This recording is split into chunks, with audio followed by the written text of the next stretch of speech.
Accepting the award for Marlon Brando and The Godfather, Miss Sacheen Littlefeather. In 1973, Marlon Brando turned down the Oscar spotlight and asked Sacheen Littlefeather to address the world on his behalf. He very regretfully cannot accept this very generous award.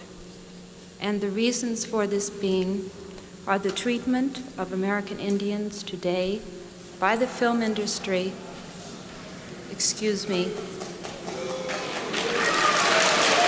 That moment was seared into history. Littlefeather says she was barred from talk shows, couldn't get film work, faced discrimination and personal attacks. Now, nearly 50 years later, an apology from the Academy.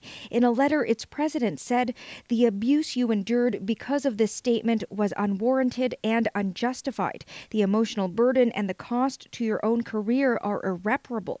The actress, model, and activist accepted the apology she never thought she'd see. "We are very patient people. It's only been 50 years. We need to keep our sense of humor about this at all times. It's our method of survival." Cree filmmaker Neil Diamond featured that Oscars moment in his 2009 documentary that examined how Indigenous people were depicted in cinema.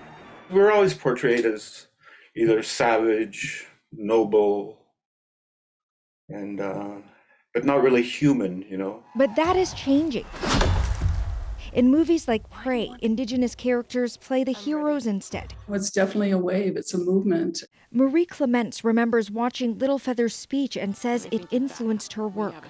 To see another Indigenous person on these stages gives us incredible hope, but it also gives us pride. Littlefeather will be the guest of honor at a gala hosted by the Academy next month.